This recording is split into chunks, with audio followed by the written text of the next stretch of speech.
Across the wide steppe of Central Asia, a cold wind moves the grasses while herds of horses ripple beneath a pale sky. There are no cities and no walls, only horizon and motion. Here live nomads who hunt, herd, and ride farther and faster than most could imagine. Few beyond the steppe expected that from this open land would emerge a leadership and an army that would reorganize power across Eurasia. Their world was portable, felt tents, herds, saddles, and the memory of roots. In the early 12th century, the steppe was divided among many tribes competing for pasture and honor. Among them were the Borjigin, near the Onon River. Around the year 1162, a boy named Temujin was born. His early life drew little notice outside his clan. Yet, before his life ended, his name, Genghis Khan, would be recognized from the Pacific shores to the frontiers of Europe. His story begins with survival, obligation, and fragile alliances. When Temujin was about 9 years old, his father, the chieftain Yesuge, died after being poisoned by rivals. Allies drifted away, and the family faced hunger and cold. Temujin, his mother, and his siblings survived by fishing and gathering roots. Out of hardship came resilience, and a leader wary of relying on anything but proven loyalty. These experiences shaped his approach to alliances, discipline, and justice among the steppe people, and they taught him to reward service rather than pedigree. As he matured, Temujin built a coalition. Charisma, negotiation, and rewards for merit drew followers from multiple tribes. His sworn brother Jamuka was first an ally and later a principal rival. Their competition marked a turning point. Temujin's vision favored loyalty and competence over lineage alone. Victories, setbacks, and careful diplomacy gradually increased his standing. The balance of power on the steppe began to shift away from scattered kin groups toward a more centralized banner under decisive leadership. By the early 13th century, Temujin had prevailed over key opponents and united most Mongol tribes. In the year 1206, a Grand Assembly, or Kurultai, proclaimed him Genghis Khan, universal ruler. The decision created a single political center on the steppe for the first time in generations. Administration, law, and military command were refitted to serve a unified strategy. Rewards followed service. Commanders could rise from humble origins if they delivered results. Genghis Khan's forces were structured by a decimal system, units of 10, 100, 1,000, and a tumen of 10,000. Commanders were appointed for skill and loyalty, and families were sometimes redistributed to bind the realm to the new order. Mobility was paramount. Light horses, spare mounts, and composite bows allowed rapid marches over broad distances. A relay network for messages, later called the Yam, sped orders and intelligence between camps. Organization, reconnaissance, and logistics together produced armies that could move, coordinate, and sustain pressure across long distances. Initial campaigns focused east and south. In the year 1210, the Mongols pressured the Tongat Kingdom of Western Xia, then turned against the Jin Empire in northern China. Field battles, negotiated surrenders, and measured sieges brought walled cities under control. The aim was not simple destruction, but stable submission, secure supply, and open passage. Local administrators were retained when useful, and taxes were gathered in predictable forms to keep horses fed and garrisons supplied across the frontier. Learning from opponents became policy. Captured engineers and local specialists introduced advanced siege techniques, traction trebuchets, counterweight engines, and early gunpowder devices. The Mongols combined speed in the field with patient sieges when needed. Cities that opened their gates were protected by agreement. Those that resisted strongly faced stricter terms, in line with common practices of medieval warfare. Success depended on intelligence, negotiation, and the careful positioning of resources and routes.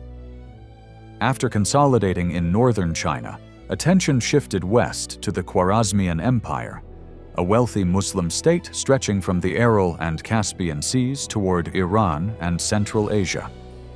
A commercial and diplomatic crisis, centered on the killing of envoys and merchants, triggered war. For Genghis Khan, safe conduct for ambassadors and traders was a foundational principle. The response was decisive and carefully planned, with columns moving along river corridors, desert tracks, and mountain passes toward the heartlands of Transoxiana. In the year 1219, the Mongols entered Central Asia in multiple columns that converged on key cities: Otrar, Bukhara, Samarkand, and Urgench. Each was approached with a mix of negotiation, siege practice, and strategic maneuver. Medieval sources preserve a speech attributed to Genghis at Bukhara, presented as a moral explanation for conquest. Whether verbatim or stylized by chroniclers, the outcome was clear. Major centers submitted, markets reopened, and garrisons secured along the trade roads. The Khwarazmian government fractured. Mongol detachments moved around the Caspian, crossed the Caucasus, and reached the steppe north of the Black Sea. In the lands of the Rus, at the Kalka River, a coalition of Russian and Cuman princes was defeated. The operation demonstrated long-range coordination and reconnaissance rather than permanent occupation. European rulers now paid close attention to events far beyond their borders, recognizing that steppe armies could appear with little warning across very large spaces. In the year 1227, during renewed action against Western Sia, Genghis Khan died. The exact cause remains uncertain in the sources. His burial site is not identified with certainty in any authoritative record. Succession plans and established institutions allowed the empire to continue under his designated heirs. The city of Karakoram rose as an administrative center where craftsmen, scribes, and envoys from many regions worked under the supervision of trusted officials from many backgrounds. Ogadai, his son, became Great Khan. Under his rule, the Mongols completed the defeat of the Jin by the early year 1234 and strengthened administration. The Yam relay grew, census-taking expanded, and capable officials from many regions served the state. Campaigns probed into the Korean peninsula and deepened control in North China, while planning began for operations farther west. Revenues were directed toward cavalry remounts, siege equipment, and the maintenance of order in newly conquered towns. Batu, a grandson of Genghis and the general Subutai, led operations across the Volga steppe into Eastern Europe.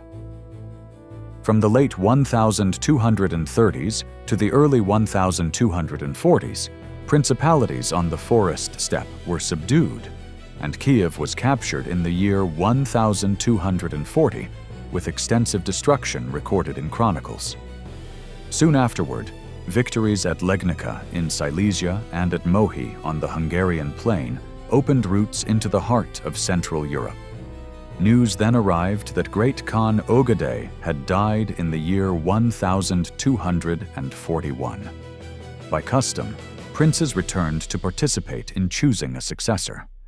The field armies withdrew from Central Europe as quickly as they had advanced. The long-term result, however, was not a retreat from the steppe frontier, but the consolidation of a lasting western Ulis that later came to be called the Golden Horde, centered on the lower Volga and its trading towns. In the mid-13th century, Munka became Great Khan.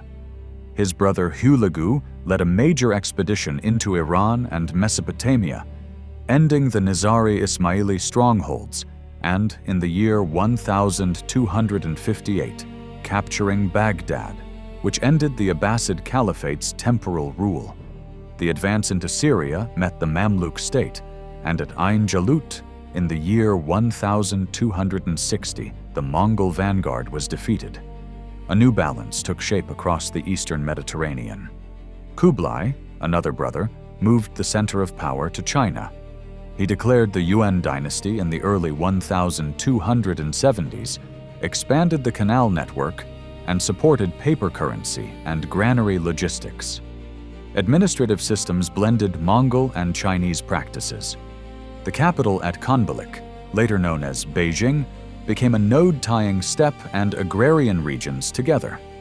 Religious communities received charters of protection to encourage stability in towns and continuity in agricultural production. The Southern Song dynasty fell in stages, with major capitulations in the year 1276 and final naval defeat by 1279.